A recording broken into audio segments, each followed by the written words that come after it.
nas caixas aqui. Eu estou esperando uma coisa maluca aqui, ó. Uau! É um OVNI, é um negócio... Bem, boa tarde, professor.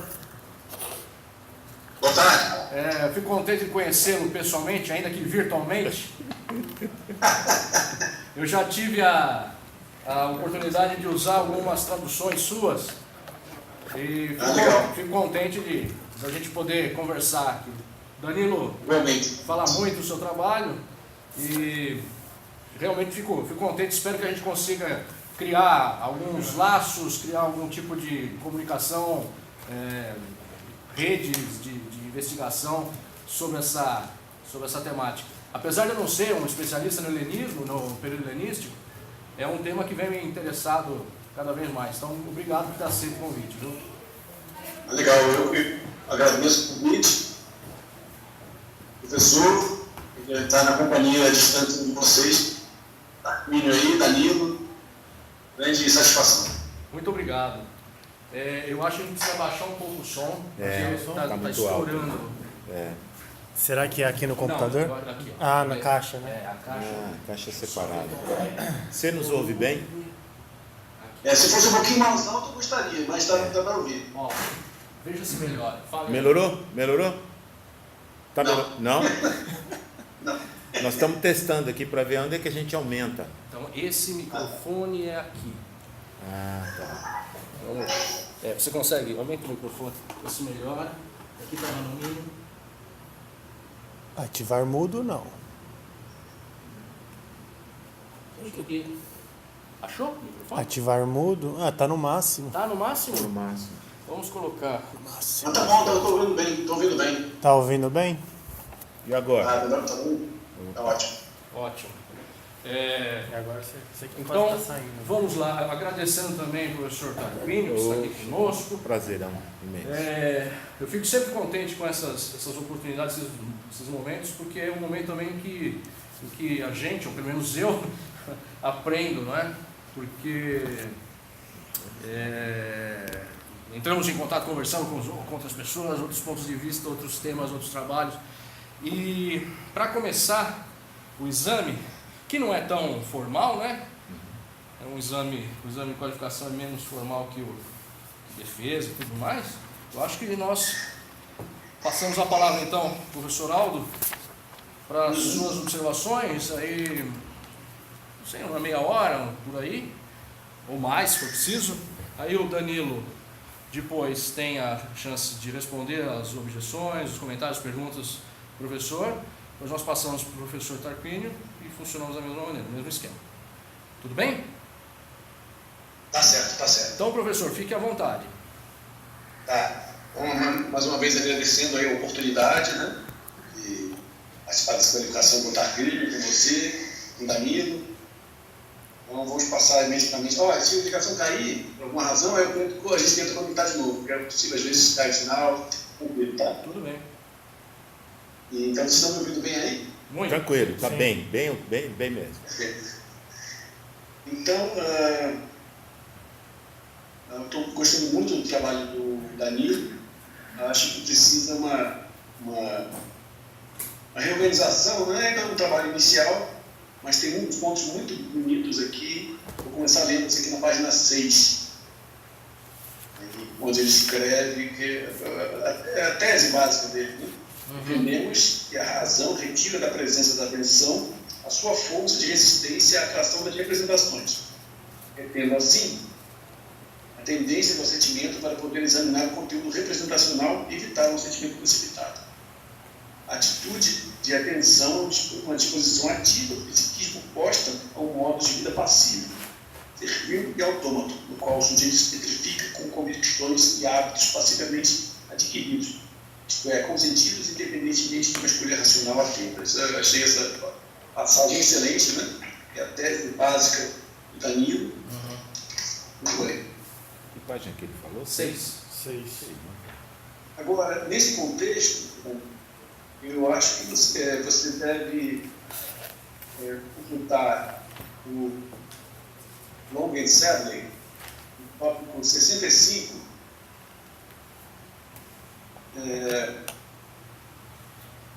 onde eu coloquei uma referência a Galeno, ao PHP, onde ele afirma que há duas causas da corrupção dos humanos, né? Primeiro, as conversas, das quais você adquire falsas opiniões, e segundo, a persuasividade das fantasias.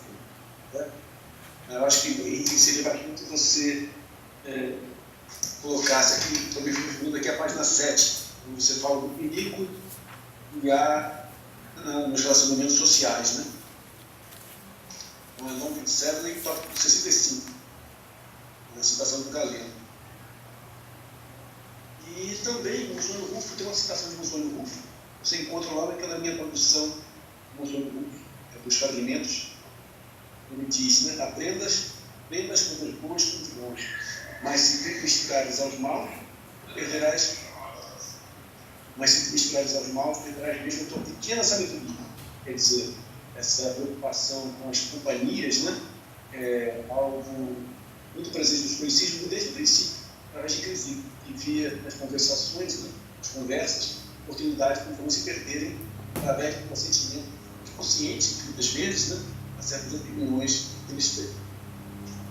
Aqui também na página 7, você traduz idiotéis por idiotas. A melhor, então, que eu sugeriria, inclusive, de outra maneira, né? Porque idiotas tem uma conotação moral negativa hoje em dia, né? Na época, idiotéis, ao simples cidadão, tem direito a voto. Tem uma nota sobre isso naquela na nosso manual de PT, acho que na primeira edição, na edição original. A segunda também, não tenho certeza. Mas então, idiotéis, em primeiro lugar, um cidadão que pode votar, mas não tem direito de ser votado, né? Não é de família patrícia. E no contexto de Epiteto, já discuti isso aí muitas vezes com o Arquinho, o idiotéis é propriamente um indivíduo sem educação filosófica. Um homem simples, né? Sem educação filosófica. O ordinário, né? O homem comum, Exatamente. ordinário. Né?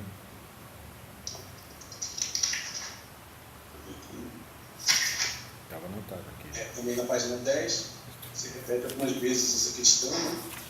Idiotéis. Deixa eu avançar um pouquinho. Aqui na página 12, mais importante que você faça uma distinção entre o aprendiz de filosofia, né? Procopon, né? O progride, ou pode ser também um estudante de filosofia, e um filósofo propriamente dito. E observar que tento reservar para esse nome de filósofo, mas para pouquíssimas pessoas, como Sócrates, como Diógenes, né? Ele mesmo, ele não se colocava como filósofo. Ele se colocava sempre como também um estudante de filosofia. Acho que é importante notar isso, porque pode, a princípio, parecer uma falsa modéstia, mas não, isso aí faz parte daquela questão autocrática de ignorância, né? E segundo a qual você só pode progredir se você constantemente reconhecer que não sabe. No momento que você achar que sabe, você não progredir mais. Então, no contexto da página 12, é muito bom falar sobre isso, essa questão aqui dentro desse contexto da conversão e dos exercícios filosóficos.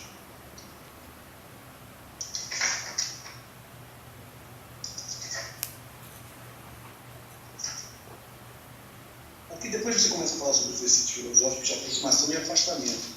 Eu senti falta de uma melhor definição desses exercícios. Então, se definimos em geral, se exemplifica um, mas o outro você não exemplifica.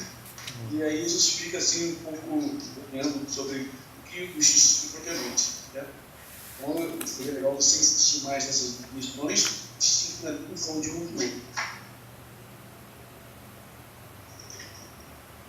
Tem uma série de observações do português, isso eu mando depois para você, vou pegar essa edição que eu fiz e enviar para você. Na página 16 a mesma coisa, né? Questão do afastamento, questão da aproximação.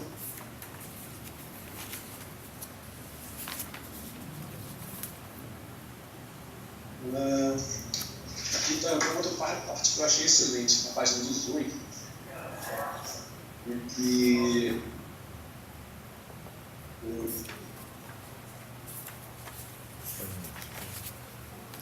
Ah, sim, eu também achei. Eu até anotei aqui. Também achei muito legal essa parte. assim, portanto, eu achei excelente essa passagem, você podia insistir um pouco mais nela.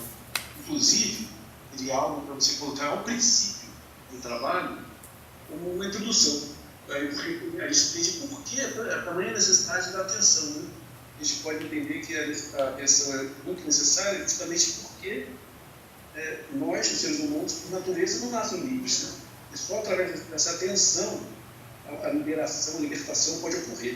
Né? Essa atenção de julgar as opiniões, essa atenção de julgar as representações, as fantasias, né? Como você diz, portanto, podemos dizer que, segundo o ensinamento de Piquet, os seres humanos não nascem livres, porque a liberdade não é adquirida automaticamente no nascer, mas ensinada e aprendida com base na educação que expõe verdadeiros conhecimentos dos males. A natureza podemos utilizar a escolha livremente, é princípio assim fazer. Como utilizar a ignorância, o funcionamento, o conhecimento dos fatores reais, por aí vai, né? Eu acho que isso aqui merece colocar ao princípio, para, inclusive, explicar a importância e a essencialidade da atenção.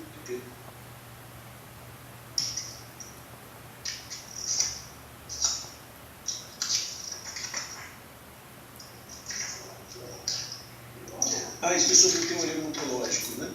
Esse é um trabalho que está fazendo com a Kelly já há alguns anos. Eu espero também pelo Arquino, que observou e Ador falava já, né? No livro, que já não lembro qual é. Acho que era doador. Mas eu não sei qual livro. Que há em Epiteto uma certa ontologia, né? Aí daí que eu chamo desse negócio do teorema ontológico. Mas é legal você salientar também que não há só um teorema em Epiteto, há vários. Sim. Né? O ontológico, com certeza, é fundamental.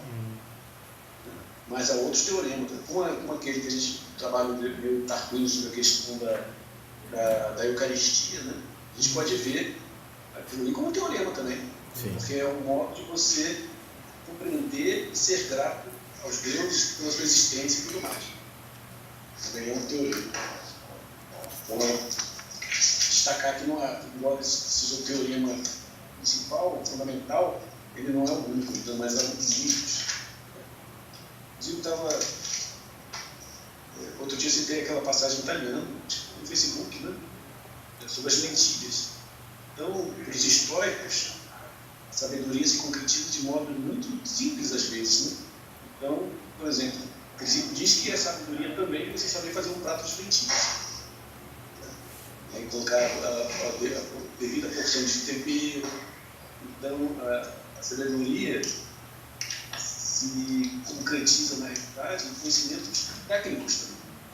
Né?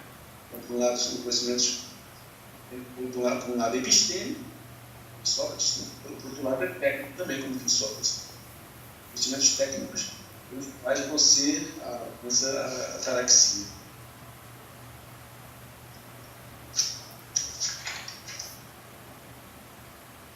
É a concepção antiga de Sofia, né? Aqui na página 24 você fala sobre a questão dos materiais, né? Se puder, dá uma olhadinha naquele texto que eu vi lá no Código de Epiteto, comentando essa questão dos materiais. Eu desenvolvi aquilo ali um pouquinho, depois eu desenvolvi mais para ser um artigo científico propriamente dito, né? Mas ali eu desenvolvi um pouco a ideia e acho que tem alguns elementos para você pensar. Não é que você fala, ou seja, o material externo é indiferente, mas adquire valor conforme o pintamos. O objeto externo, na verdade, não adquire valor, né? Ele nunca tem valor. O valor está no uso que você faz dele. Então, mas, por exemplo, você pega a melhor das invenções, essa invenção só vai ser bem usada, só vai ter valor, por exemplo, essa invenção nunca vai ter valor por si, não vai ser bem usada. Mas pode muito bem ser mal usado. Uma simples faca de cozinha, né? Pode servir para passar em cima do pão, ou ela pode servir como um objeto para machucar alguém. Certo? Então, o objeto externo nunca tem valor realmente. O objeto externo, por isso que a gente 2.6 é muito importante nesse contexto. 2.5 também. O objeto externo é material para a sua escolha. Sabe que o Heidegger tem uma Daí você está reflexão bola, sobre né? A isso. bola não tem valor. O Heidegger Tem tem uma valor, você faz reflexão com a bola. sobre isso no CLT. Estou lembrando aqui do Heidegger, né? Se você não for cair da cadeira aí, né? O Heidegger, que agora me passou essa... O Heidegger tem uma reflexão no CLT porque passa um pouco por aí. Eu nunca tinha percebido isso. Você acabou de falar. Essa questão da utilização, né? Mas deixa o Heidegger falar, vai.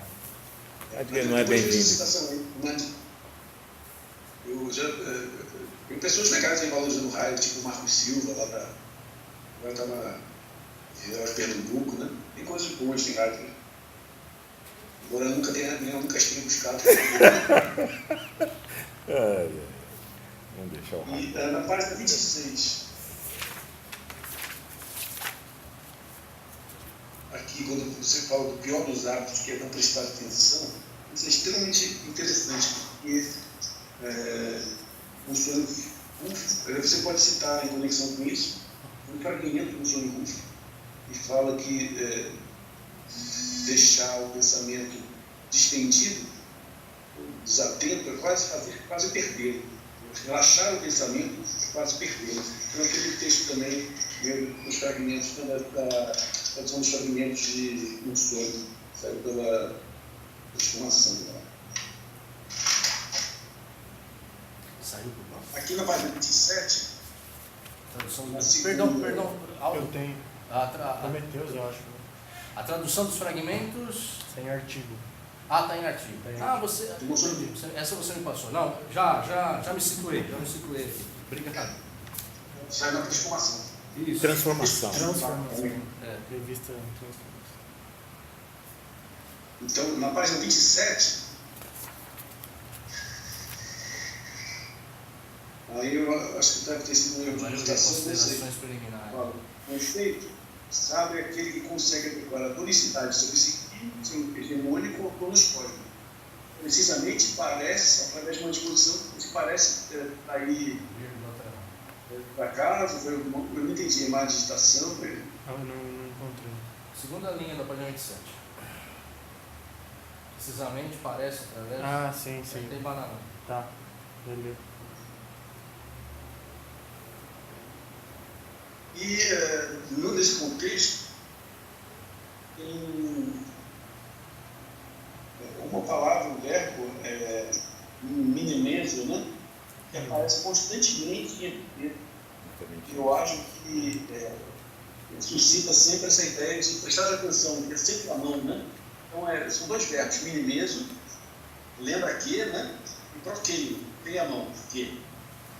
Eu acho que seria legal você investigar todas essas instâncias, né? Porque estão obviamente ligadas com a função da liberdade, da atenção. Preste atenção, né? Preste atenção. Eu achei muito legal isso aqui, essa ligação que você fez com o grau de atenção e o grau de tensão. Né? Grau de atenção e grau de tensão. Até eu botei assim no meu caderno, que aparece aí, acho que grau de atenção e grau de tensão. Eu acho que foi eu que sugeri isso para você, não foi? Então, Grau de tensão. Isso aí fui eu que sugeri para ele. Foi você que sugeriu e encontrei no Word aqui. Vai lá. Diabético, viu? Não, manda bala. Sim.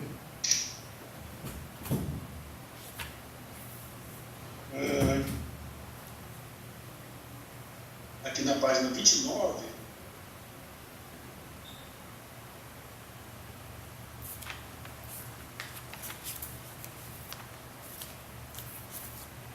eu achei interessante também essa questão do verbo tem no distinguir, acho que merece realmente também que você investigue as passagens onde ele usa esse verbo e outros associados, acho que é outros verbos derivados. E aqui você enxerga, né, com a sua hipótese, né? E se realmente a atenção se provar contra a força interior imanente ao psiquismo, vou preparar um lugar central da psicologia em toda a filosofia de Epicteto, mostrar a faculdade dos processos das faculdades psíquicas, em especial dos atos da razão da escolha, conduzindo hegemônica uma disposição harmônica interiormente quanto exteriormente para a razão humana. Isso aí é mais o ponto que você deve colocar junto com a questão na introdução, né? E aí, por favor, estou esquecendo agora.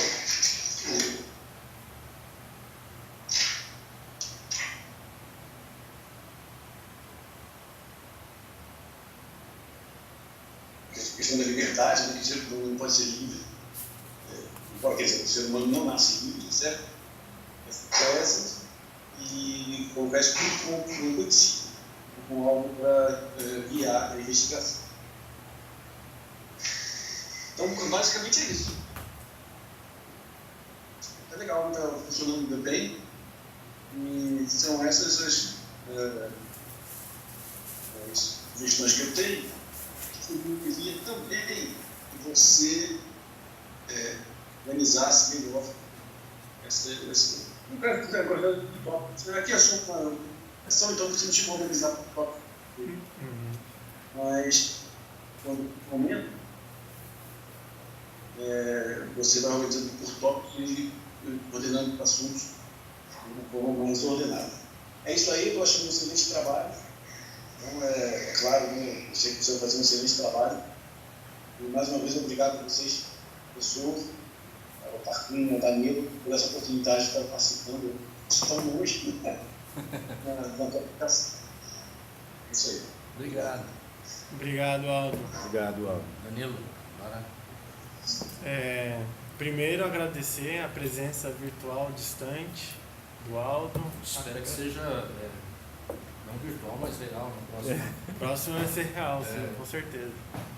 Agradecer a presença do querido Tarquínio, Marcos. E bom, eu não tenho muito o que falar, na verdade, porque eu anotei as suas indicações, concordo plenamente com todas.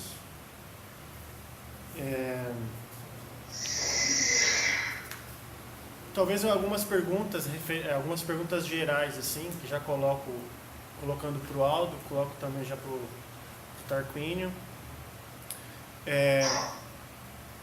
Com relação, não sei, o título da pesquisa, se é isso mesmo, que vocês acham que é uma educação mesmo, eu ainda não sei se é uma força, se é uma potência, a atenção, né? Uma educação da atenção em epiteto.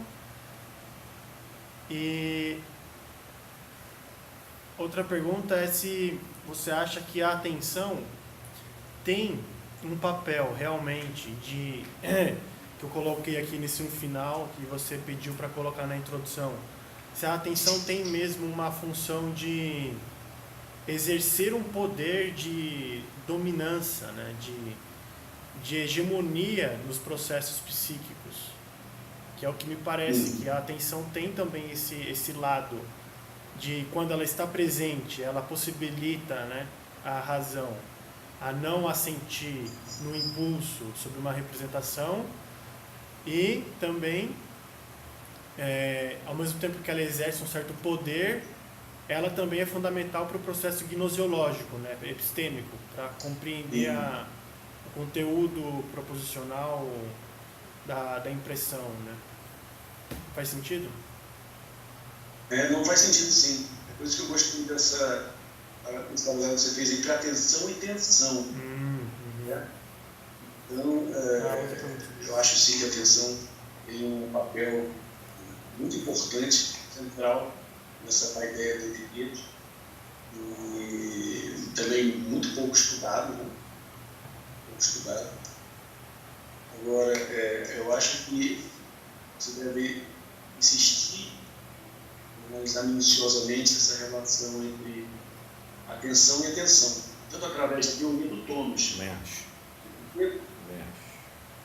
quanto estudando alguns conceitos básicos da psicologia estoica, da psicofisiologia estoica, assim, como, por exemplo, o conceito de dínamos de movimento e de kínesis de movimento, né, de dinamis, capacidade, faculdade, e também de hormé, impulso. Então, você pode chamar esses três conceitos: hormé, impulso impulso já é um tipo de química, esse movimento, né? De dínamis. Porque é uma boa questão saber se a tensão é uma dínamis, uma potência realmente que nós temos. E se for uma potência, ela estaria associada às virtudes. Podia ser uma virtude completamente. Mas é uma questão que eu não posso, espero que você me dê. Então, nessa dínamis, movimento, né? Químesis e hormé. É isso mesmo, tendência, né? Traduzida por tendência, às vezes, né? Porque o Volk vai dizer que a atenção é uma tendência natural da psique, né? E está totalmente relacionado com o tônus da psique. Isso me leva a uma outra pergunta, inclusive. Desculpe. Então, nesse sentido, você deve estudar o aridídimo. O aridídimo. Os elementos de ética do aridídimo. É o tratado mais completo sobre essas questões psicológicas que nos chegou dos estoicos. Eu mando para vocês aí no PDF. Eu já mandei para você, Davi? Eu acho que sim. Eu vou confirmar, mas eu... Para mim não, viu? Se lembrar, manda que eu quero ver. Eu mando para você e para o professor aí também. Muito obrigado. Que é uma tradução do... disponível no PDF, eu fiz o PDF. Que é ele tem um fragmento, ele tem uma lacuna bem no meio, não é? Do texto, alguma coisa assim. Então, o aridídimo chegou através do Estobel. Sim. Então, ele tem um epítome em ética aristotélica, um epítome em ética estoica, né? E esse epítome em ética estoica foi ultimamente traduzido. Uma tradução legal, comentada, que vai dar muita luz para essas coisas que você está falando aí. Tá. Em outros textos, como Cícero, do Define, né? Esses temas são tocados com certa, não sei se a minúcia devida, mas em aridismo não, ele faz realmente a taxonomia completa desses conceitos. Tá. É uma excelente fonte para a gente compreender minuciosamente todos esses conceitos.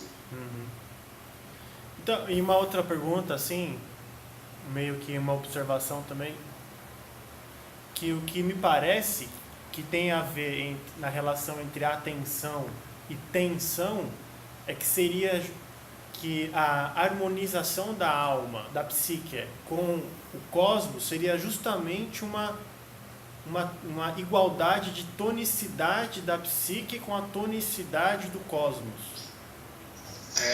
Eu acho que isso é essa a ideia, acho né? Muito legal. Tá. Eu acho muito legal. É o que eu tenho falado. Por isso que eu acho que os estoicos, é melhor falar ao invés de verdade, né? De harmonia. Harmonia, Isso está em Marco Aurélio, né? Isso está em Marco Aurélio, bem explicitamente. E né? harmonia também simetria. Simetria. Simetria. E, francamente, eu não conheço ainda, eu tenho notado isso ultimamente, eu vi Marco Aurélio em Epiteto, e seria legal investigar que simetria é essa, de onde que vem? Que simetria essa noção de simetria, né? Porque em Marco Aurélio, ele faz essa noção de simetria, mais uma noção de beleza, de carocha. Depois eu me lembro de mandar essa referência do Marco Aurélio para você. Então, é belo, é simétrico, e na medida que é belo e simétrico, que harmoniza com o mundo, que é belo e simétrico. Mas essa ideia, viu, Aldo, quando ele afirma assim que tudo que está de acordo contigo está de acordo comigo, não é?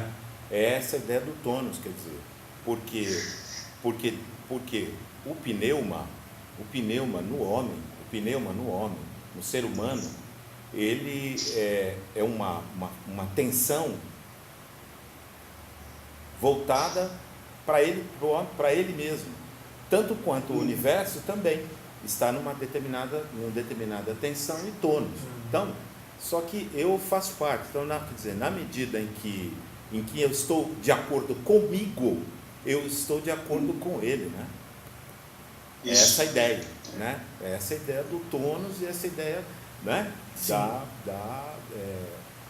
Do acordo, da harmonia.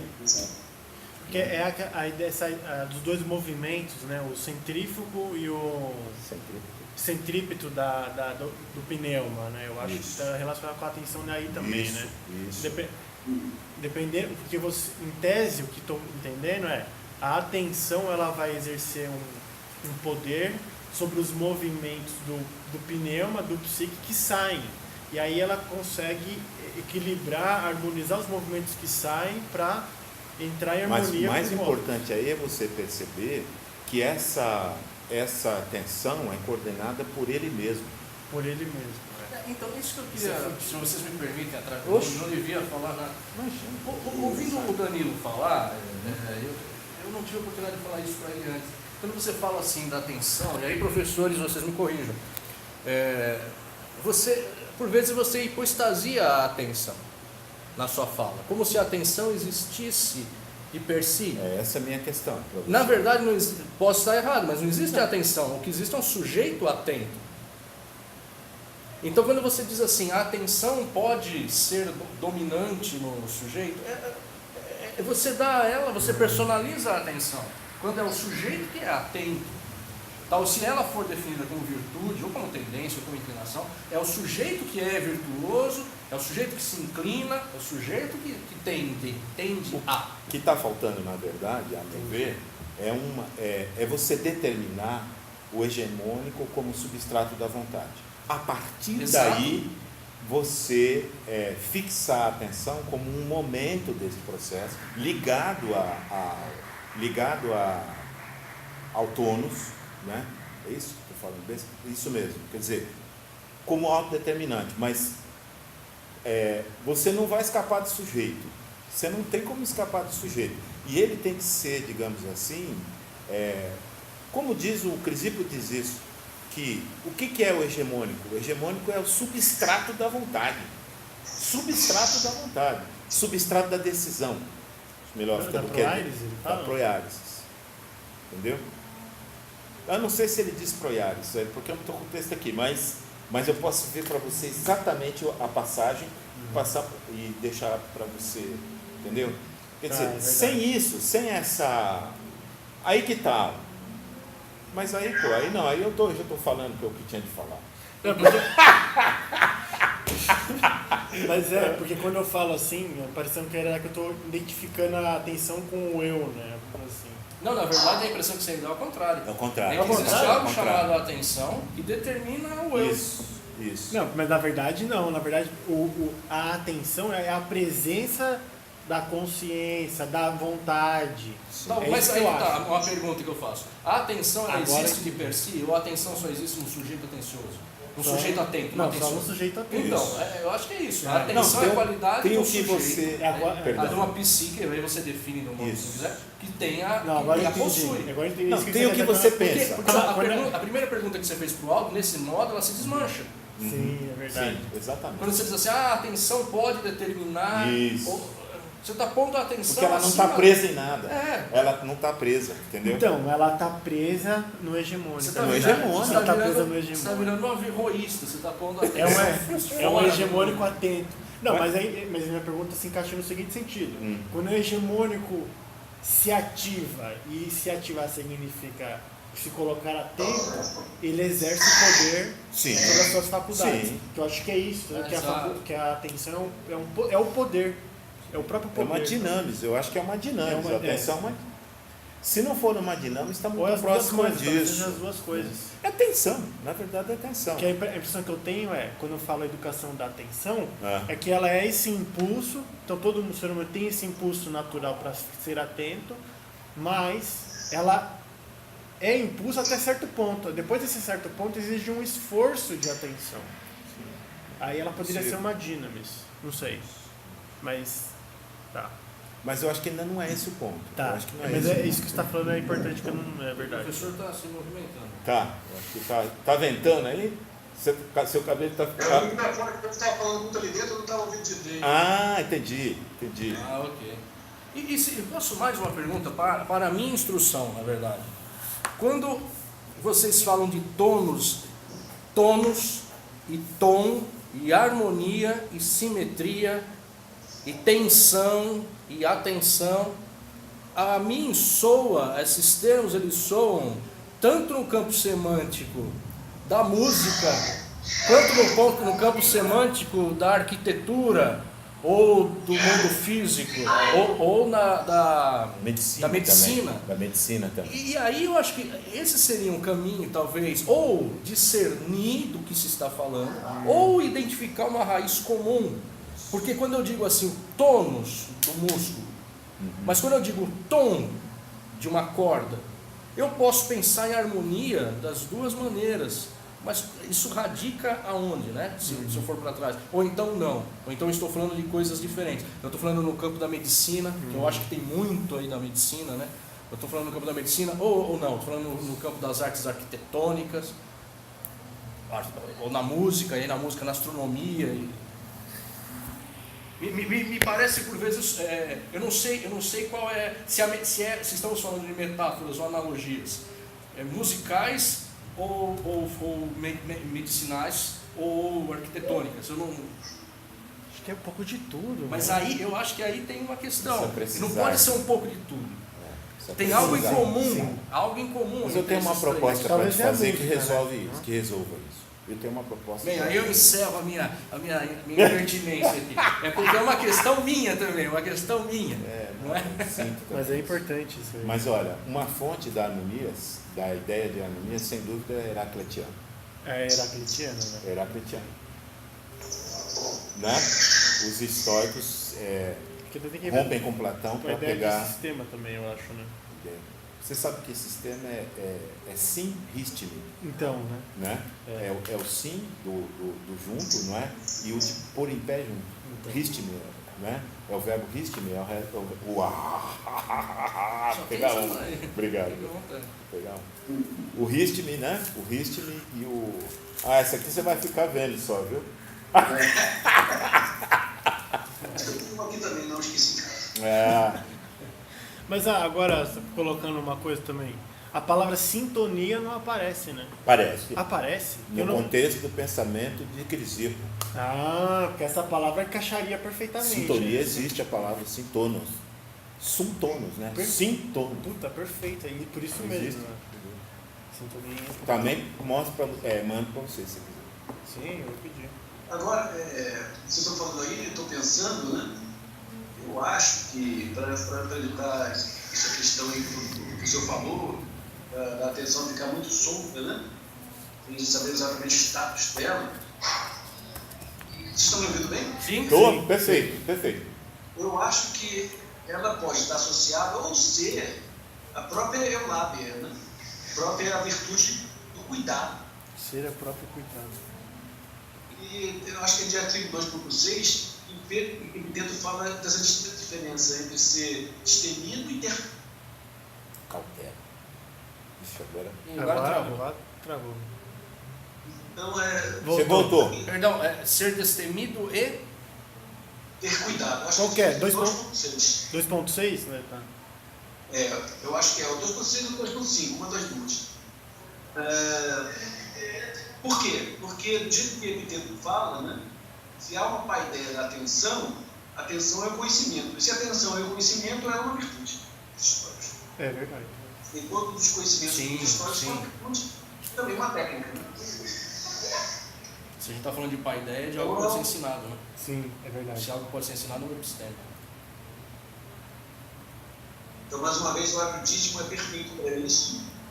Também consultar o definidos, né? E essa questão que o professor falou sobre a questão da psicologia, né? Do tratamento psicológico, eu não sei, já citei para você aquele livro do Termo Tierno, que é a reconstrução acerca da alma do Crisipo e também acerca das paixões do Crisipo. Então, esse Tierno, ele construiu dois, a partir de fragmentos, dois importantes tratados de Crisipo, né? E em muitos momentos fala dessa questão de terapia. Esse aí me lembra que eu mando o link para vocês também. Ótimo. Esse aí tem no Drive. Ótimo. Esse aí não dá para colocar anexo no e-mail não, porque são muito grandes os arquivos. Mas se vocês me lembrem, me peçam que eu já vou mandando para vocês os links para vocês baixarem. Maravilha. Então é isso, a atenção como virtude, está para a Elabeia, está muito associada à Elabeia, e verificar essa questão da terapia, não existência acerca da alma, que é a reconstrução que ele fez do tratado de crise. Hoje eu falei demais, agora eu vou falar você aí, Você tem mais alguma observação? Tem que ver isso. Colocar também para todo mundo uma coisa que eu fiquei na dúvida, porque a psique é usada para se referir à tonicidade dos animais, mas o ser humano também possui psique. Mas não é hegemônico, não é hegemônico. Mas quando os filósofos falam assim, porque a psique é humana, parece que eles estão identificando a psique com o hegemônico. Eles variam um ou outro. É isso? Ele tem mas aí seria um uso não é apropriado. Porque, por exemplo, se a gente que eu gosto de traduzir psique por psiquismo. O psiquismo, então, ele vai ter uma parte que é o hegemônico. Essa é uma dificuldade que eu me encontro, assim, porque... Marquei isso aqui. Porque... Você marca na página 27, você fala de psiquismo e hegemonicon como se fossem diferentes. Psiquismo, exatamente. Né? Mas eu não bom, esse é um assunto que eu acho que convém a gente conversar um pouco também. Mas era só essa questão ou você tem mais alguma coisa? Não, essa é a última questão que eu tinha, assim. Volta depois. Pode voltar. Tá, demorou. Deixa eu... Ok. Beleza. A minha conversa aqui vai ser... Então, obrigado, Álvaro. Tá mapeado. Obrigado. Tá tudo mapeado aqui. Vamos ouvir o professor Fábio. Muito bom. Então, obviamente que eu tenho de agradecer esse momento, porque... Eu vou ali para um lugar mais calmo. Vai lá. Tenho de agradecer porque você trabalhar com um filósofo que não é muito cogitado, né? É que agora está começando a ser, e você ter a oportunidade de participar de algo assim é demais, né? Muito legal.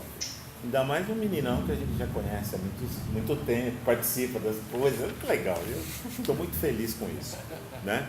Então, eu falava para o Aldo que a nossa preocupação é em construir, né? Construir, sim, não é? Sim. Né? Nossa, eu, hein?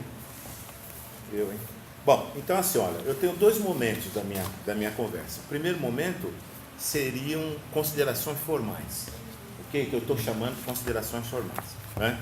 Já vou passar a elas imediatamente. Você já logo na primeira página,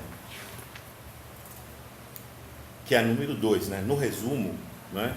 Você usa prossoqué no genitivo. Várias vezes no genitivo, né? E eu acho que seria bom você colocar tudo no nominativo. Prossoqué no nominativo. Aí você vai, digamos assim, equalizar, né, o texto todo, onde você... Porque esse é o nosso hábito, né? Então usa no nominativo. Você está usando várias vezes no genitivo, ok? Você usa na primeira página também a expressão catafísis, que não está correta, né? O catá exige o locativo dativo instrumental. Então teria de ser catafísis, sim.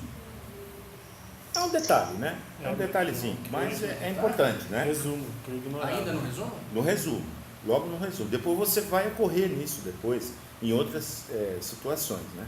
Mas o catá, ele vai pedir o final, essa desinência in, né? Fiz sim, ok? Tá.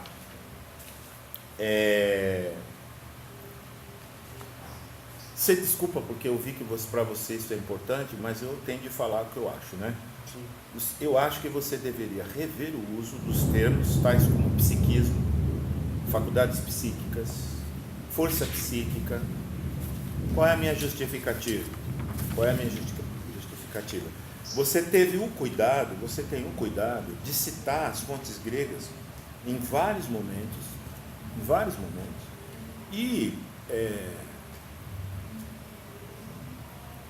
E a gente tem termos no estoicismo para isso, que você não precisaria usar esses termos. Eu fui ver no Lalande, eu procurei em alguns dicionários. Aí no Lalande eu achei uma referência ao psiquismo. Depois você olha. O Lalande diz assim, é um termo muito vago e que se presta a situações em que assim que você não vai definir muito bem a questão. Aí você pode usar, né? Então ela é atual porque é contemporânea, por exemplo, no campo do espiritismo, né? E de outras vertentes ligadas, usa-se esse termo, os caras usam esse termo. E eu acho que você tem o hegemônico, você tem a psique, você tem, e tem outros, você tem, nos textos de Epicteto você tem mente também, existe a referência à mente. Porque ele pode colocar e puxar uma nota explicativa, ele pode colocar o termo tal como aparece, porque você está trabalhando com um autor pouco lido, né? Então, para você até apresentá-lo, colocar tal como aparece e puxar uma nota. Isso, também. Entendi. Também, pode ser. Aí é lógico que você vai ver a melhor maneira, mas se eu sugiro você cortar isso aí, entendeu? E usar um termo, porque você está preocupado com a questão grega, com a questão do... E tem muitas palavras que você pode usar para designar isso que você está colocando, até a alma também. Por favor, use alma, por favor, porque o hegemônico é a alma do homem, é a alma, né? Que eu acho melhor do que psiquismo. Está conseguindo ouvir, Aldo? Tá mais ou menos. Passou um pouco aí falando, mas deixa bom, então fica isso, né? Como né? Tá, então eu já justifiquei, né? Então eu pus aqui alma, psique para alma. No texto eu observei também, no seu texto, que há um uso, talvez, que você precisa tomar cuidado, indevido, da questão do si. Do si, você usa o si e às vezes o si, né? Então veja, por exemplo, eu não quero ficar te torrando o saco com isso aí, não. Vou dar um exemplo. Isso é importante, né? Na página 12. Principalmente hoje em dia. É que nós estamos entre nós aqui, né? Não tem problema nenhum. Não tem, isso não é problema aqui, né? Tranquilo, isso não deixa eu ver aqui. Você usa na página 12, por exemplo, resistirmos às nossas tendências. Onde é que está? Resistirmos está deixa eu ver, um pouquinho antes de conversão, exercícios filosóficos, um pouquinho acima, 1, 2, 3, 4, né? Achei. Então, você está usando nós resistirmos, né? E quando você chega no controlá-la e recolhê-la sobre si, não, sobre nós. Percebe? Recolhê-la sobre nós. Esse tipo de problema está acontecendo em várias situações. Você vem com nós, depois você usa o si. Então dá uma revisada nisso aí, né? Por exemplo, na página 13 tem assim, as coisas que estão fora do domínio da escolha são por natureza perdão, eu estou indo muito, né? Na página 13, deixa-me ver aqui um pouquinho. Achou? Achei. As coisas que estão fora do domínio da escolha são por natureza transitórias e dependem apenas de nós mesmos, ou do indivíduo, ou da pessoa, e não de si mesmo. Si não. Depois, mais abaixo, você termina o parágrafo dizendo a nossa vontade. Ok? Estou justificando para não parecer que eu estou pegando no seu pé, porque não é isso não. E a última, na página 14, tem mais, mas eu estou liberando-nos, né, para a percepção e a consciência de si mesmos. Não, liberando-nos para a percepção e a consciência de nós próprios, de nós mesmos. É o primeiro parágrafo da página 14. Depois de asques, parará. E tem? Né? Tem um outro si mesmo que poderia... Né? Aí assim, na mudança de parágrafo, nessa mesma página, isso aqui eu vou te dar, mas eu vou falar. Na mudança de parágrafo, falta uma costura. Eu achei que falta uma costura. Né? Senão a palavra melete fica solta no texto. Você vem falando de asques, depois você... Né? E aí a melete aparece do nada. Tem de olhar essa costura aqui, fazer uma costura, né? Na página 14. Na 14. Você, tá Tá, você entra sim. com a omelete no C1, Sim. né? Então é só preparar, né? Fazer a costura, né? Bom, falei 4. 5. O texto grego no pé da página é o seguinte: você é como eu. A gente tem uma identificação enorme, eu tenho uma identificação enorme com o texto grego. Eu gosto do texto grego. É o seguinte: se você traduziu, você coloca. Se você não traduziu, não coloca. Tradução minha, você põe por quê? Porque eu vou ler, como especialista vou ler, e vou ver quais foram as suas opções. Agora, se você não traduziu, não coloca porque enche demais o texto, entendeu? Deixa escoimar, deixa livre. Entendi. Agora, você traduziu, põe porque aí está justificado. Entendi. Né? Quando eu cito um texto que eu não traduzi, eu não preciso colocar o... Não coloca. Eu acho melhor não colocar. Onde que está esse exemplo? Tá na Então, aí, ó, eu não grafei, mas é assim, por exemplo, eu vou te dar um exemplo, página 20. 20. Né? Esse longo texto grego. Mas não foi ele que traduziu. É o texto do Aldo. Então não precisa isso aqui. Agora ele traduziu, aí põe porque eu quero ver como é que ele traduziu. Aqui eu já sei que foi o Aldo que traduziu. A não ser que vai indicar alguma coisa. Isso. Mas não fica, enche o texto à toa, né? Carrega demais. Bom, então acho que aqui eu falei isso, tá bom. Agora eu vou para o conteúdo, tá? Considerações quanto ao conteúdo. Então, a minha sugestão é a seguinte: para eliminar uma série de problemas que apareceram ao longo da conversa aqui, eu acho que você precisa fazer o seguinte: você precisa trabalhar nas considerações iniciais, né? Agora eu entendi aquela situação, mas é o seguinte: talvez um capítulo, ou talvez considerações iniciais, você deveria trabalhar os conceitos fundamentais do estoicismo. Eu acho isso. Ok? Porque aí as coisas não ficam soltas, aí ficam amarradas. E eu sugiro para você trabalhar o pneuma e suas implicações. Como é que funciona o pneuma? E o papel do hegemonicon. E sugiro que você feche com a ideia de atenção e vontade. Certo? Atenção e vontade. Se você fizer esse caminho, depois tudo que você falar está justificado. Tudo que você falar está justificado. Quanto mais a gente entende o modo de funcionamento do hegemônico, mais a gente consegue situar a atenção como resultante das forças à sua disposição. Ponto. Depois, o uso que faz da proairesis exige uma melhor explicação do que ela é. Né? Você explica ao longo do texto, mas seria melhor explicá-la nas considerações preliminares. Ok? Escreve uma coisa no começo, mostrando esse negócio do pneuma, porque tudo no que diz respeito à atenção está fundado na ideia de pneuma, né? E tem muita coisa, como a minha bibliografia é mais em francês, às vezes você vai mais na inglês. Aí você pede para o Aldo te falar quem é que está escrevendo sobre isso, porque em francês é o Vulk, que ele dá de bandeja, mas aí você né? Então, a proairesis precisa ser explicitada logo no começo. Você está usando ela toda hora aqui, você usa muito ela, mas ela não é explicada no começo. Aí o termo idiotes, né, por idiota, foi o que já foi dito, né, não é uma boa tradução, né? Eu até fui ver a Paloma, que é aquela da Gredos, que traduziu, ela traduz por o particular. O particular. E o Soyer, que é o meu grande amigo de milhões de anos, né, ele traduz por profano. Então, ou você fica com a tradução do Aldo, e que eu também uso, que é vulgo, comum, né?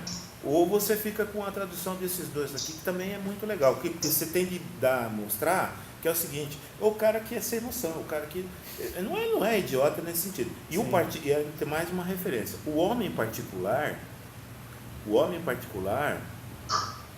é a tradução de idiotes do sentido platônico socrático. Sócrates, quando chama o cara de idiota, Ele chama isso mesmo, o cara particular, quer dizer, o cara que cuida das coisas dele em vez de cuidar da cidade. Entendi.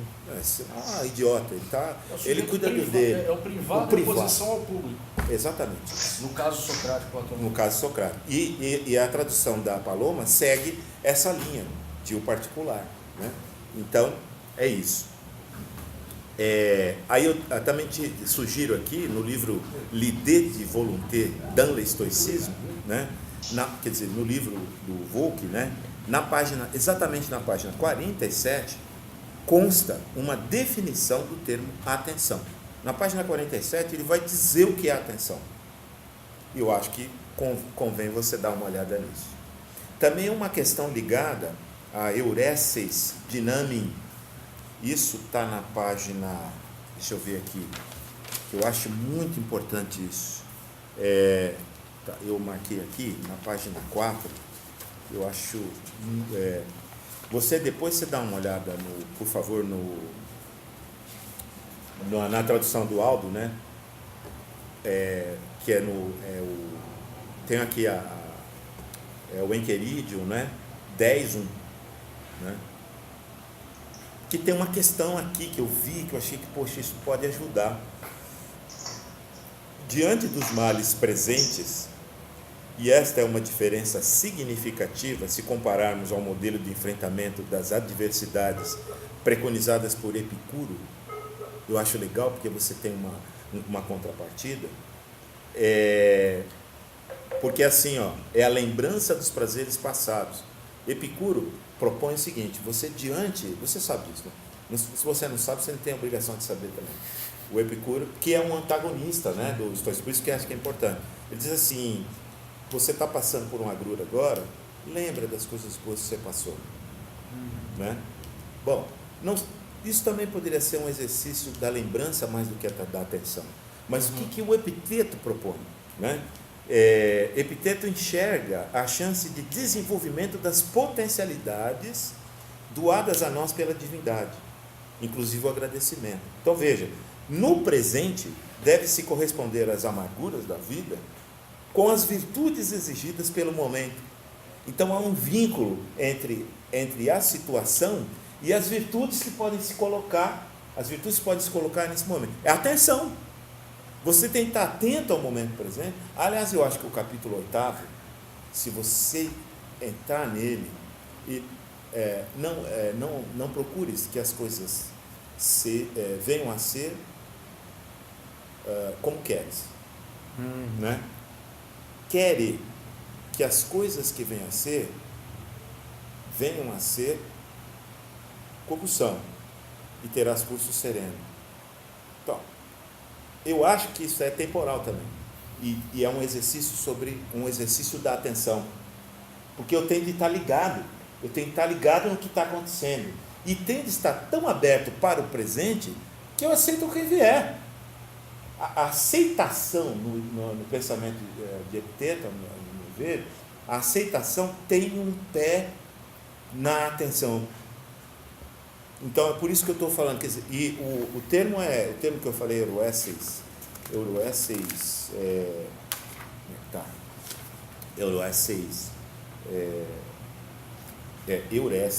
Dynamin, está lá, quer dizer, ele diz assim, você descobre, está lá, você descobre essa dinâmica, você descobre esta potencialidade diante do presente.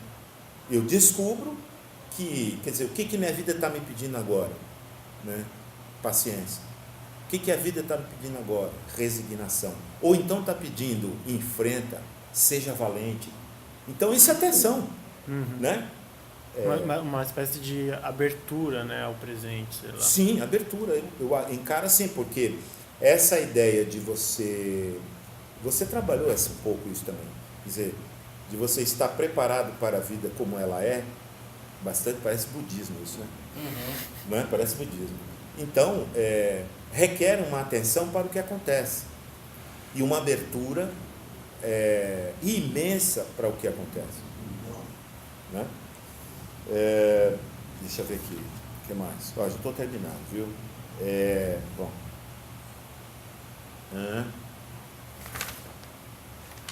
deixa eu ver. Ah, sim. Na página 8 você faz menção à passividade da razão e da atenção. Na página 8. Deixa eu ver, eu anotei aqui, eu não estou nem olhando lá. Está no segundo parágrafo. Segundo parágrafo, se diz assim: inclusive pelas ações reativas e automáticas engendradas sob a passividade da razão e da atenção. Achou? Uhum. Ok. Eu sugiro que você leia o terceiro capítulo, o item 4 das discussões tusculanas, de Cícero. Eu já pesquisei isso aqui, tem aqui. Eu tenho, mas você acha que... Você tem mas essas instruções você tem em francês? Essa aqui está em português. Então, 3 e 4. 3 e 4, eu não sei...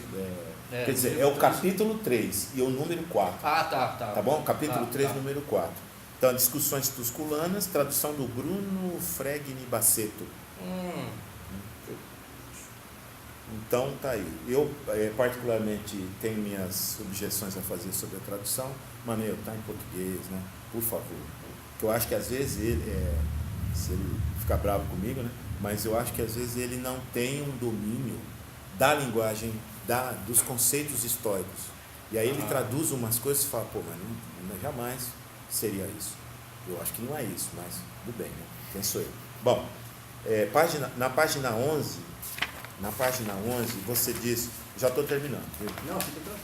Na página 11, você diz assim, você entra numa conversa mais ou menos assim, no primeiro parágrafo no final, se as influências das conversas e dos encontros habituais são mais fortes do que as nossas convicções, devemos evitá-los.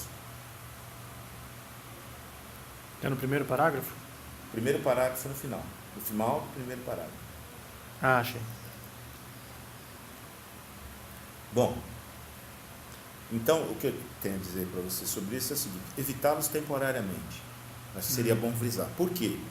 Porque há o perigo de se pensar que Epiteto ensinasse o isolamento. Sim. E sabemos ser exatamente o contrário. Os caras iam lá, passavam por ele para voltar para suas cidades e agir. Não ficava lá, né? Até tem uma passagem que eu gosto muito que diz assim: poxa, ô velho, um cara, né, comentando assim, ô velho desgraçado, né? Lembra disso? Ô velho desalmado, nem disse assim quando eu fui embora que acendam-se os candeeiros, né? Aí, eu não te ensinei, eu estou ensinando você a enfrentar as dificuldades, ter ombros lá fortes, né? E não pedir para que os deuses tirem de você aquilo que tiver de acontecer. Você não está aqui para isso, entendeu? Eu acho muito legal isso. Quer dizer, que marca bem essa ideia. Você está sendo preparado para a vida. Volta lá e governa, volta lá e atua na sociedade. O estoico quer uma atuação, né? Bom, aí na página 16, você faz menção, no final do último parágrafo, você diz, uma visão de si mesmo diante do mundo mais física, entre aspas. Ok? Eu sei do que você está falando, mas isso aqui não está explicado. Não explica. Né? Porque essa é a visão que o Ador faz, não é? Que, na verdade, aliás, no livro Exercícios Espirituais, tem um capítulo, se você não viu ainda, só sobre isso, sobre a ideia de esse conceito que é muito bonito. Eu acho que valia a pena você ser mais, como se diz assim, amável com o seu leitor e dar uma entrada nessa questão, que é fundamental, né? Eu aponto isso aqui como o exercício físico, né? Quer dizer, a visão, a teoria da physis estoica condiz com o primeiro exercício, que é o exercício de você, vamos colocar assim, de você, estou fora do esquema, deixa isso para lá, não faz sentido. Tá, o que mais? Página 18, já te falei, né? Aqui, ó, você afirma que apoiar-esses, olha só, você afirma, vamos pegar, página 18, falta só mais duas coisas, eu termino. Na página 18, você afirma que apoiar-esses, achou? Está no meio aqui, É hegemônico em ato? É o hegemônico em ato. Cara, Que eu não cito nada, né? pois é, isso aqui é o conceito-chave da minha tese. Sim, eu preciso citar essa tese. Né? Mas não é só questão de citar, não. Eu não faço questão disso. Eu faço questão que você entre mais nisso daí. Porque Ou então você diz lá. Isso é uma discussão entre os próprios comentadores, né? Alguns concordam, outros não. Né? Mas, de toda forma, isso deveria constar lá na frente, lá no começo. Lá no começo, Porque se você definir isso, cara, tá resolvido. Tá resolvido. Entendeu? Tá resolvido. Né? Aliás, eu acho que provei isso. Eu acho que eu provei. Sim. Porque o epiteto, vocês não vão também saber, né? O epiteto, ele usa proálisis e hegemônico. Tem várias passagens, eu marquei várias, como sinônimos.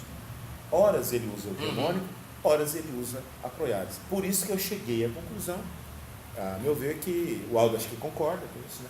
Que o hegemônico, que a proálisis é o hegemônico em ação. Quer dizer, tudo está em você colocar o hegemônico na base e aí mostrar que tudo que sai, como os atos psíquicos, que você chama psíquicos, né? Eu chamaria atos do hegemônico, atos relacionados com ele, tem nele a fonte. E aí, se ele pratica atenção, se ele pratica o diabo que for, você está sustentado nesse. Aí você, acabou. Você matou. E por que eu estou falando isso? Estou falando isso porque este é o grande diferencial entre a pós-modernidade e o mundo estoico, o mundo naquele momento, entendeu? Quer dizer, lá não tem consciente. E não tem. O homem não é determinado pelas coisas que lhe acontecem. Então, por isso você tem uma definição de algo no homem que é substrato da vontade, acabou. E ele determina e pronto. E toda a filosofia estoica é isso. Mas determina por quê? Aí nós voltamos lá. Pneuma, hegemonicon, ele se autodetermina. É ali que está tudo. Aí de lá para cá você vem, você não precisa nem justificar muita coisa, não está justificado ali. Né? E aí por último, porque eu não poderia deixar de pegar no seu pé mais uma vez, na página 21. Vou pegar à vontade que eu gosto. Na página 21, você tem lá uma afirmação, e aqui eu termino, né? Você afirma o seguinte, aqui no segundo parágrafo, 1, 2, 3, quarta linha, quinta linha. Porque é impossível atingir a serenidade, isto é, um fluxo psíquico estável e equilibrado. Né? Aí eu pergunto, seria isso a serenidade? Um fluxo psíquico estável? E eu acho que é isso que você deveria fazer aqui, mostrar o que o estado de imperturbabilidade da alma, que é o que caracteriza, do ponto de vista conceitual, a serenidade pode, não é? Então, o que o estado de imperturbabilidade da alma tem a ver com o fluxo psíquico estável. O quê? Entendeu? Mostre isso, porque o que eu acho que o Danilo faz, e tudo bem, porque é um jovem, bem, tudo certo, ele utiliza determinados termos atuais para definir uma coisa que lá já está, é curso sereno, a metáfora do rio, né? A palavra euroesses. Curso sereno. Você tem 1000 recursos, você fala de fluxo psíquico, fluxo psíquico, na verdade eu acho que esse psíquico, podia ser curso sereno, né? Porque a palavra euroia, eu até escrevi um negócio sobre isso para o nosso encontro lá. Quer dizer, a euroia, o epiteto pergunta assim, ti ergon. Ti ergon aretes, né? Aretes. Aí ele responde assim, euroia. Então, assim, qual a obra da virtude? A tradução é essa. Qual a obra da virtude? Diz, Euroi. Aí você vai ver a palavra diz respeito à ideia mais ou menos do fluxo de um rio, de um andar do rio, né, de um curso do rio, que vai ele não se detém diante das dificuldades, mas ele as incorpora nos seus passos e chega lá no grande mar, porque ele não percebe essa ideia de Euroia. É fugido, né? Não é? Então, você tem esse puta recurso, cara, que é essa ideia. E todos os outros veios, né? Então, você poderia usar, que ficaria muito mais dentro do... E aí, já terminei, mas na página 22, no texto que você cita aqui, e aqui, mais uma vez, você não traduziu, mas colocou o texto em grego, mas lá no final se diz assim, contra o ignorante, na citação mesmo, contra o ignorante, contra o desafortunado, contra quem se enganou sobre as coisas importantes. É a resposta, né? Esse é o idiotese. É o cara que se engana sobre as coisas mais importantes. Idiotese é esse. Né? Mas se você traduzir como idiota, pô, que burro, né? Dá mais essa... nunca, peraí. Desculpa. Mas duas coisas. Manda ver. O patos, distúrbio passional e terapia em epiteto, que é do Diogo Luz. Esse é o da dissertação dele, patos, né? Distúrbio passional e terapia em epiteto, né? Eu acho que você devia dar uma olhada no conceito de psicologia fragmentada que ele trabalha lá. Eu passo para você o texto, mesmo que ele não autorizar. Esse texto aí? O texto do Diogo. É o texto do Diogo. Né? É porque o nome ficou bonito, né? Patos, distúrbio passional e terapia em epiteto, né?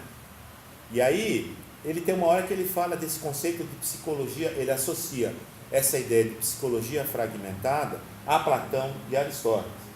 Eu acho forte isso na dissertação dele, achei forte isso, porque ele está dizendo o seguinte, que em Platão há muitas almas, em Aristóteles também. Há muitas almas, tem a vegetativas, não é? Você não tem uma. E isso é coisa do estoicismo. Quer dizer, o estoicismo pela primeira vez diz, olha, há uma alma, e essa chama-se hegemonicon, e ela é substrato à vontade. Isso é um decisivo, né? Agora, eu não sei se tem outros caras falando o contrário disso, mas eu acho isso difícil de você derrubar, entendeu? E filia, né? Se a gente pensar filia ao estoicismo, é uma tradição socrática, tradição de Sócrates diretamente, que não fala, pelo menos nos diálogos poéticos, não vai pensar numa divisão da alma. Isso. A gente pode pensar nisso como uma obra platônica. Isso. Né? Olha, eu acho, enfim, né? Você tem o Sócrates, o Sócrates socrático é muito que eu acho mais interessante, porque não está na onda do Platão depois, que é uma outra história, né? Bom, então, e você fala, agora terminei, você fala sobre desapego, lá no finalzão, você vai falar, deixa eu ver se eu acho aqui, porque eu não, infelizmente, eu não sei porquê, mas eu sei que foi lá no finalzão, e alguém fez, sim, o principal trabalho da vida humana é fazer, página 24, achei, faltou lendo aqui, não estou... E aí eu encerro mesmo. Página 24. Aqui, mais ou menos pela metade do segundo parágrafo, aqui, o principal trabalho da vida humana é fazer um uso cuidadoso e habilidoso daquilo que nos acontece, ou seja, né, você está falando aqui, né, porque somente isso depende de nós, né, mas a tarefa parece quase impossível porque exige um desapego e um desprendimento interior. Eu acho que você poderia aproveitar essa relação do desapego com a atenção e usar as minhas traduções, onde estou falando sobre isso na tese. Eu tenho muitas traduções lá que eu fiz que trabalham com essa ideia do desapego E eu acho que você pode achar ali elementos para acrescentar a razão, a atenção. Essa relação do desapego com a atenção, no fundo tudo requer atenção, né? Sim. Mas, por exemplo, tem passagens que eu vou mostrando que o Epiteto, toda vez que ele cita a questão, ele não fala de desapego diretamente, ele começa falando do corpo, sempre. Começa falando do corpo. Depois ele vai ampliando para a família, para os filhos, né? Para a esposa, né? E depois ele fala do pedaço de terra, sempre assim, aquilo que te cabe como pedaço de terra. Depois ele fala dos cargos, ele vai ampliando. E você percebe o seguinte, quer dizer, parece que existe uma espiral da atenção voltada para o desprendimento, até chegar num ponto, isso também eu acredito, quer dizer, que a minha vontade coincide com a vontade com a vontade da divindade. Por incrível que pareça, eu acho que essa é a grande contradição, eu deixo de existir como indivíduo e mergulho no grande todo. Isso é muito budismo, hein? Mas é isso que acontece. Então é engraçado, é como se eu abrisse mão da minha... Eu uso a atenção para me desprender de cada coisa que me liga a esse mundo, desde o corpo, a partir do corpo. E quando eu chego lá, eu já não sou mais eu. Eu sou divindade. Eu sou Deus, né? Eu sou Deus. Eu acho isso lindo. Eu não acredito nisso, mas eu acho isso bonito pra cacete. Mas eu acho, né, porque essa ideia é interessante, porque eu sou espírita, né? Então a gente acha que o indivíduo permanece existindo, mas essa ideia budista de que eu adoro, né? Que você pode reencarnar, por exemplo, num animal, que é a metempsicose, que o espiritismo rejeita totalmente. Eu acho interessante porque dá essa medida do cuidado com os animais, com tudo aquilo que não é humano. Então, eu acho do cacete isso daí. E aí, se você fica nessa perspectiva sempre do indivíduo... Porque nesse caso, ainda que a divindade seja um algo que se queira alcançar, no centro do processo, ou como um ímã, como um motor imóvel, né, está a divindade, não o homem. Agora, no nosso mundo, e aí o Heidegger, você falou do Heidegger, lembra do Heidegger, a crítica ao humanismo, é que você coloca o homem no centro, e o que você tem é essa catástrofe em torno de nós acontecendo, não há nada acima do homem. Então você corta as árvores, você mata os animais, você destrói o povoadinho. Isso é grande. Por isso que a ideia de natureza universal é muito boa, né? Muito boa. Você não está falando em divindade, embora seja, mas uma natureza cósmica que não deixa de se ser. você identifica a divindade com o mundo, se você na linha panteísta, né, você se identifica a divindade com o mundo, você respeita o mundo. Exatamente. Nós sujamos o rio, tem um rio aqui do lado, totalmente sujo. Por quê? Porque não é nada. Ele poderia ser divino. Sim, né?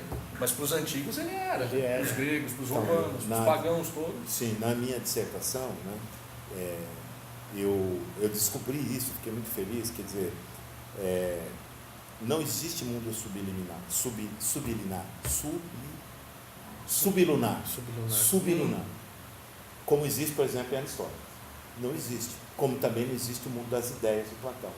Então, quando não existe, você diz que não existe, o que você está falando? O estoico está dizendo o seguinte: houve uma espécie de encaixe da divindade no mundo. Você falou. E aí, o que eu acho lindo é o seguinte, eu estava falando isso para algo, porque o pessoal vai ter o colóquio, e aí um rapaz que não é estoico e nem estuda tanto estoicismo, colocou um cara contemplando o universo como tá o cara assim, diante daquela coisa imensa, um céu estrelado, né? No estoicismo, olha que interessante, porque não existe realidade fora do mundo sensível, porque houve um encaixe. Então, A divindade é presente. A divindade é presente. E me toca Sim. a divindade. Sim. Então, se eu aceito, aí que tá, se eu aceito a vida, eu aceito o que ela está me entregando, porque ela não está em outro lugar, ela está aqui agora. Sim. Que é o argumento da Eucaristia, né? Que estava fresco na cabeça porque eu dei uma retomada. Que a dádiva está dada, né? Você que tem que aceitar e reconhecer, basicamente isso. Isso é muito bonito, né?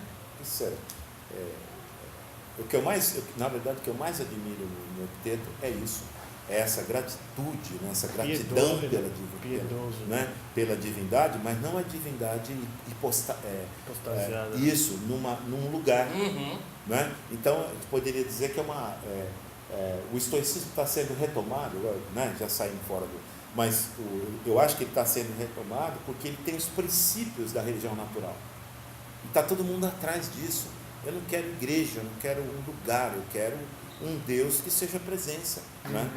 Apesar de que eu fiz uma tradução muitos anos atrás daquele trecho do Evangelho que os espíritas conhecem como olhar os lírios do campo. Uhum. Né? Mas eu acho que é comum. Né? E você sabe que São tem... as beatitudes. São as beatitudes católicas. Você sabe que tem uma passagem do Epiteto que ele fala a mesma coisa. Ele fala a mesma coisa. Ele fala isso, ele diz, olha, ele não diz assim, olhar os lírios do campo. Ele não diz isso. Mas ele mostra... Então, foi muito longe, né? Não, termina.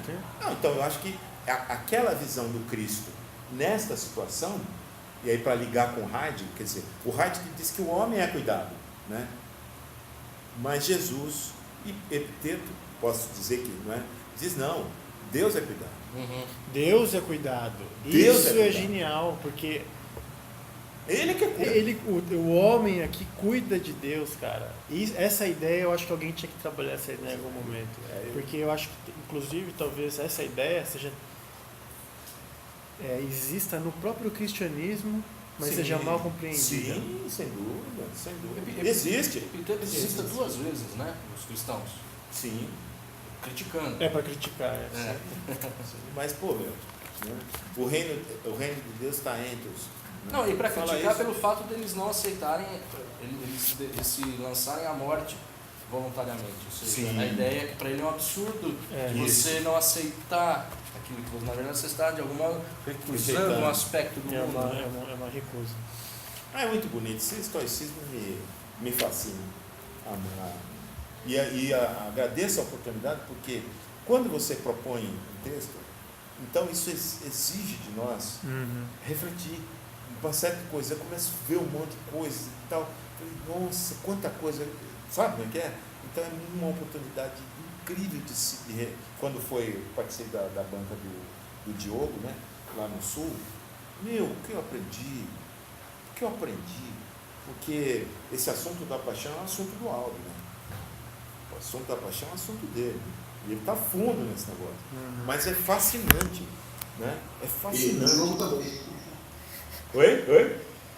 O Diogo também. O Diogo também, né? O Diogo trabalhou essa ideia. É a ideia mas você vinha trabalhando isso antes. Você vinha trabalhando isso muito tempo antes, né? Mas é isso. Sugestões foram feitas.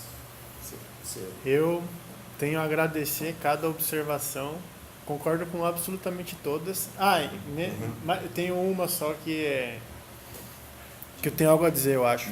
Que é em relação à questão do psiquismo, a psique. O Gurinat, ele usa atos psíquicos, faculdades psíquicas. É por isso que eu falei, então é possível, né? Assim, não passou batido. Mas eu tenho que rever isso porque eu sinto que não está cunhado, né? Eu tenho que melhorar isso. Você contamina o texto com um monte de evocações da psicologia. É que eu acho muito ruim traduzir psique por alma. Eu acho muito. Usa psique, então. Usa psique mesmo. Psique? Entendeu? A transliteração, psique. Psique faz a transliteração. Tá vendo? Quer dizer, é um recurso. Né? Horas, hegemonicon. Em vez de você usar hegemônico, usa o hegemonicon mesmo. Tá. Né? Como termo técnico. Né? Transliterado, não em grego. Né? Não sei se você concorda, né, Aldo? De repente você não sei. E eu não gostei do psiquismo, de jeito nenhum. Atos psíquicos, psiquismo, eu não gostei. É um termo que está dentro do espiritismo, por exemplo, né? Que não tem nada a ver com essa história, né? E é um termo recente também, é um termo recente, né? Lá atrás você tem outras coisas. Você tem... Nossa, você tem... No texto do epiteto você vai ver, tem outras coisas que você pode usar. Porque não é só luz, não. Tem outros termos que se referem ao psiquismo. Entendeu? Bem, a gente pode falar psiquismo aqui, mas o texto acho que não vai. Eu acho que a ênfase do histórico nós estamos falando de movimento, né? De químicos. E, por sua vez, Hormé é uma espécie de movimento. Por sua vez, todos os atos posteriores, que nós nos conhecemos no anterior MP, são tipos de Hormé, ou espécies de Hormé.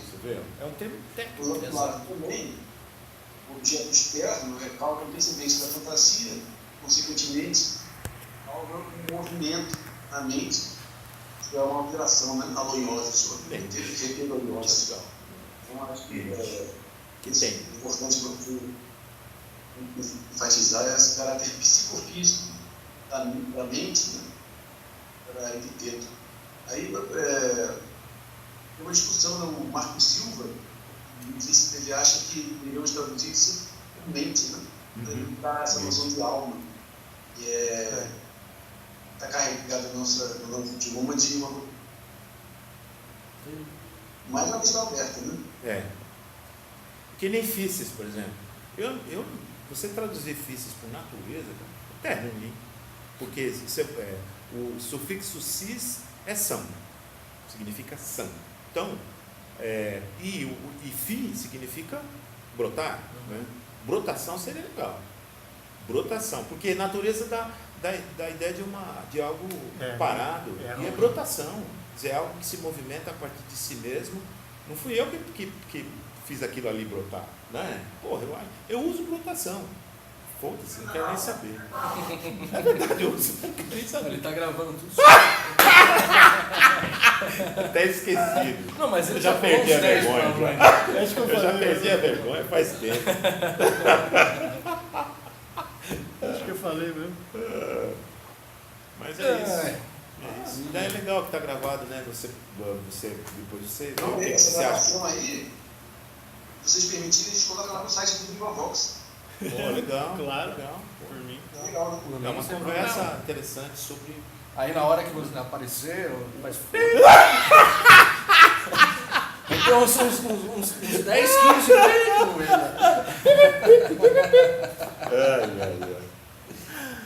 Vivavox é um site. Não, é um grupo de pesquisa e a gente tem um canal no YouTube também. Ah, que legal. Vou marcar aqui. Vivavox. Eu mando para vocês o link. Ah, muito obrigado.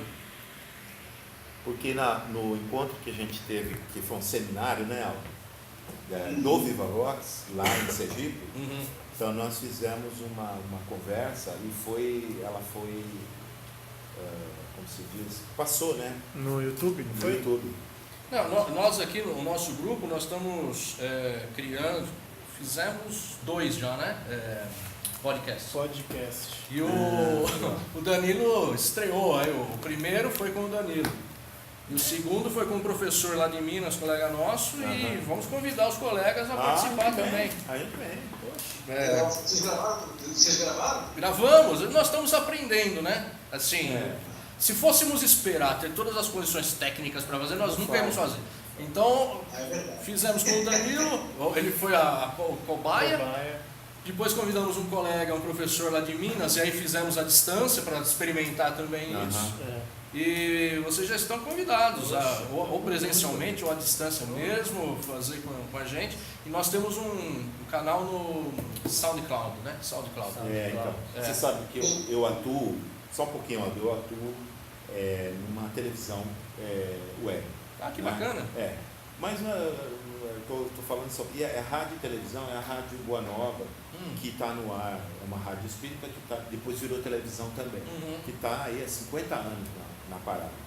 Então, eu tive uma reunião, é isso que interessa, tive uma reunião, o gerente me chamou, o gerente da rádio, da TV me chamou, poderosão.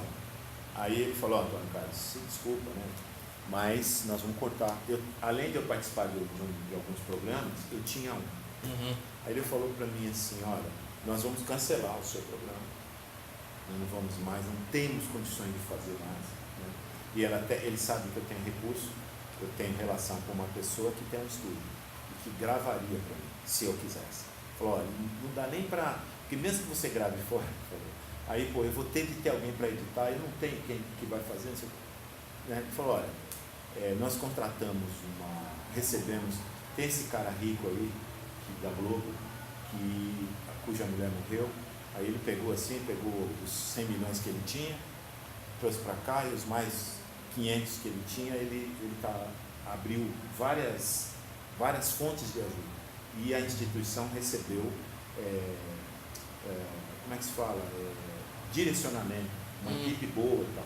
Qual é o papo dos caras? E por isso que eu estou fora da programação. É isso que você falou. Ele falou, eu não vou investir mais um tostão, nem em TV, web, e nem na rádio, que é a AM. Não invisto mais nada, nós vamos trabalhar com as outras plataformas. E para trabalhar com as outras plataformas, eu preciso de dinheiro, e os programas que não têm uma boa circulação, nós estamos cortando. Então, é esse o caminho para a gente, hoje, atualíssimas, é isso que você falou aí. Podcast. Isso. Só o áudio, né? Só o áudio. E no nosso caso, uma coisa que eu tenho percebido, não sei se o Danilo concorda comigo, é que quando você, no caso, o Danilo foi o primeiro, ele falou sobre ele havia acabado, né, de elaborar aqui o exame. E aí nós fizemos perguntas, e os colegas do grupo fizeram perguntas, e para fazer as perguntas tiveram que ler. Para fazer as perguntas para o colega lá de Minas Gerais, que é especialista no século XVIII, Rousseau e tal, tiveram minimamente que ler, que estudar um pouco. E isso tem, para mim, é um aspecto também muito importante, porque não é só uma entrevista, por exemplo, minha, ou um depoimento, mas são perguntas reais das pessoas acerca de temas que consideram importantes. Eu acho que isso dá vivacidade ao trabalho e sentido ao trabalho. Um menino que quis me entrevistar lá na rádio, né? Aí, veja você, que ele ouviu falar que ele tinha filosofia e tal, mas aqui entre nós, né? Eu espero que não pareceu tão... Eu não estou nem aí, entendeu? Eu não estou em lugar nenhum, eu não estou nem aí. Mas o que acontece? Se o cara não estuda, como é que ele quer te fazer? Exatamente. Isso é muito comum. Aí eu sentei com ele. Teve uma hora que ele me perguntou o que era verdade. Eu falei, deixa eu saber o que é verdade. Ele ficou horrorizado. Você quer que eu te fale o que é verdade? Como, cara? Eu não sei o que é verdade, cacete. Entendeu? Ou seja, ele estava completamente... Não estudou nada, não leu alguma coisa para te fazer... E eu já participei de entrevista, por exemplo, foi a primeira vez que eu fui à rádio. Um grupo antigo, de gente muito estudiosa, na rádio. Os caras tiraram até a cor da minha cueca. Sabe como é que é? Os caras eram bons. Foi a melhor coisa que eu já fiz na vida, porque os caras sabiam muito e tiraram o máximo. Mas se não, você chega lá, você fica que nem um idiota, porque o cara não sabe o que te perguntar. E fica um negócio... No final, você sabe o que aconteceu? Ele não conseguia escrever, porque ele faria uma entrevista para escrever. Ele não conseguiu escrever, mas escrever o quê? Se ele não sabe o que perguntar. Entendeu? Então, eu estou falando para o cara, quer dizer, você tem que estudar, né? Para saber, para ter... Mas essa é uma mentalidade de professor, né? Não é uma mentalidade dos caras por aí. Assim. Não. O cara acha que tudo bem. Pega ele lá e pergunta que se Sócrates usava cueca ou... Cirula. O que é verdade é foda. Sem querer parecer pretencioso. Não é essa a ideia, entendeu? Não é essa. Eu estava lá disposto. Falei, o cara vai arrancar meu couro aqui, que é muito bom. Não. Quando ele veio com essa, eu falei, cara, eu não sei para isso, não. Nem Jesus Cristo respondeu isso, não é? Você respondeu. Nem Jesus Cristo. Que é isso? Ele ficou horrorizado comigo. Tá bom, minha gente. Então agora eu vou pedir para o Danilo sair. Levando... Vou deixar gravando aqui. Agora não pode. Nós vamos conversar e já te chamamos. Pode deixar as coisas aí mesmo.